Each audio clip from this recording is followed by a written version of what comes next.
नमस्कार दोस्तों, स्वागत है आपका योगी इन्फो में। दोस्तों, इतिहास में पहली बार 88 देशों और अंतर्राष्ट्रीय संगठनों ने भारत के एआई विजन पर हस्ताक्षर कर दिए हैं। जी हाँ दोस्तों, ये सच है। वर्ल्ड के 88 देशों ने भारत के एआई मिशन को स्वीकृति दे दी, और वो भी सर्वजन हिताय और सर्वजन सुखाय के सिद्धांत, यानी सबका हित और सबका सुख। तो दोस्तों, सवाल ये है कि क्या सिर्फ ये एक सबमिट था, या इंडिया ने ग्लोबल एआई रूल बुक लिखनी चालू कर दी है? इस वीडियो को स्किप बिल्कुल भी मत करना, क्योंकि ये एक न्यूज नहीं है दोस्तों, ये 21वीं सदी की पावर शिफ्टिंग है जो कि इंडिया की तरफ शिफ्ट होती जा रही है। इंडिया एक ग्लोबल पावर बनता जा रहा है। अब बिल्कुल सिंपल लैंग्वेज में समझते हैं कि आखिर हुआ क्या। 16 से 20 फरवरी 2026, स्थान था नई दिल्ली भारत मंडपम। यह ग्लोबल साउथ में हुआ सबसे बड़ा पहला एआई समिट था। इस समिट में, जैसा कि मैंने पहले बताया, 28 देशों ने और इंटरनेशनल ऑर्गेनाइजेशन ने हिस्सा लिया।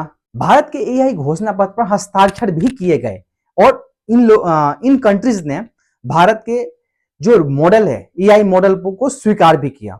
साथ ही साथ केंद्रीय मंत्री अश्विनी वैष्णव ने घोषणा की है कि दुनिया ने प्रधानमंत्री नरेंद्र मोदी की ह्यूमन सेंट्रिक एआई अप्रोच को स्वीकार किया है, माना है।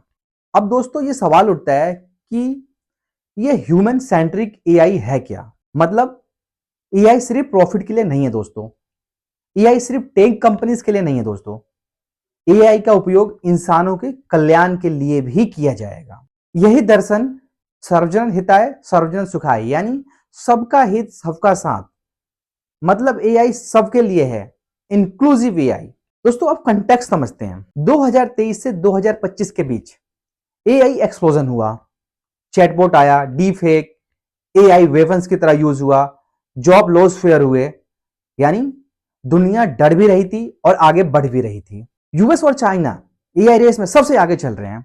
यूरोप रेगुलेशंस पर फोकस कर रहा है, लेकिन इंडिया ने कहा है इनोवेशन प्लस एथिकल के साथ साथ एआई को चलना चाहिए। यहीं से ये सबमिट ऐतिहासिक बन जाता है। अब असली एनालिसिस शुरू होती है। एआई पर ग्लोबल मोनोपोली नहीं होनी चाहिए। अब तक एआई नैरेटिव यूएस और चाइना डोमिनेट कर रहे थे। Big tech companies data, algorithm, infrastructure control कर रही थी, लेकिन इन 88 देशों ने मिलकर इंडिया के डेमोक्रेटिक एआई मॉडल को सपोर्ट किया है, स्वीकार किया है। मतलब क्या है? मतलब साफ है दोस्तों, एआई सिर्फ सिलिकॉन वैली की प्रॉपर्टी नहीं रहेगी। दोस्तों, ये बड़ा जियोपॉलिटिकल एंगल है। 21वीं सदी की ताकत तेल से नहीं, बल्कि एल्गोरिदम से तय होगी, एआई की पावर पर बेस्ड होगी। ये समिट ग्लोबल साउथ में हुआ है। ग्लोबल साउथ का मतलब एशिया, अफ्रीका, लैटिन अमेरिका जैसे डेवलपिंग नेशन है। अब तक AI rules mostly developed nation तय करते थे, लेकिन इंडिया ने प्लेटफॉर्म दिया जहां डेवलपिंग कंट्री ने भी अपनी बात रखी, अपने सुझाव दिए, और इंडिया के सुझाव और इंडिया के विजन को स्वीकार किया है, सपोर्ट किया है। अब दोस्तों, हिडन एंगल समझते हैं। अगर एआई रूल स्ट्रिक्ट बनते हैं तो छोटे देशों की ग्रोथ रुक सकती है। इंडिया ने बैलेंस मॉडल प्रपोज किया है, यानी एआई अफोर्डेबल होना चाहिए, ओपन इनोवेशन होना चाहिए, कैपेसिटी बिल्डिंग होनी चाहिए। दोस्तों, ये एक डिप्लोमेटिक मास्टर स्ट्रोक है। एआई का मार्केट 2030 तक ट्रिलियन ऑफ डॉलर में हो सकता है। अगर इंडिया एआई गवर्नेंस लीडर बनता है तो फॉरेन इन्वेस्टमेंट आएगा, स्टार्टअप इकोसिस्टम मजबूत होगा इंडिया का, data centre, semiconductor, AI research बढ़ेगा।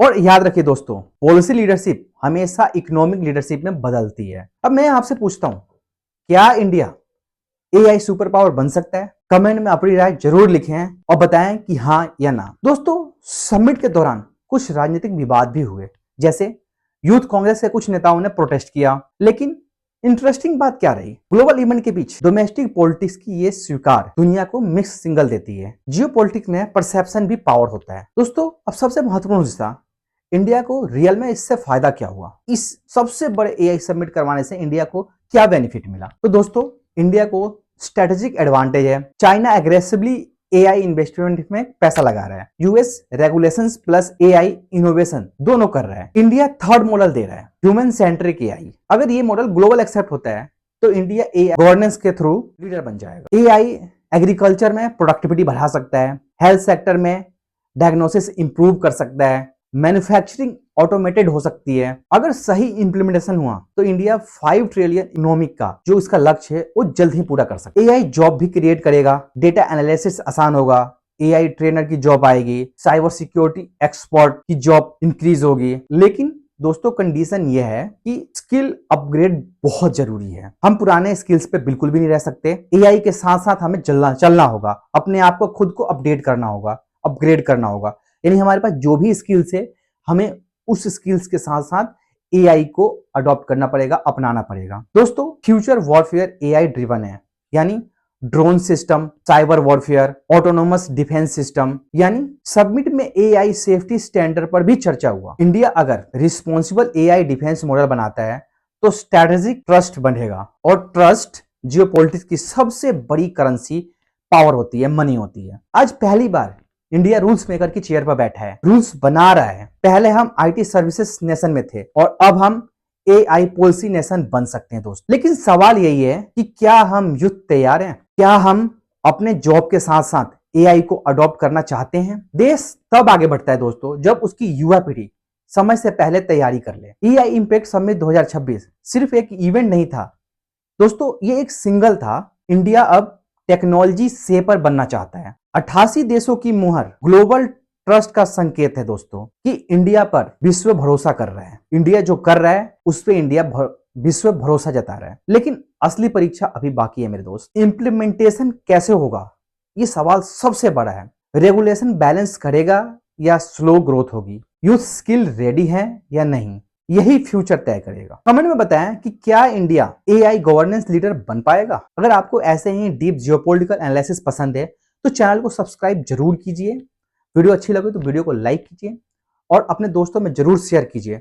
दोस्तों आप लोगों का एक सपोर्ट हमें बहुत ही मोटिवेट करता है कि हम और बेहतर से बेहतर कंटेंट लेके आ सके आपके। तो दोस्तों जब तक के लिए नमस्कार, धन्यवाद।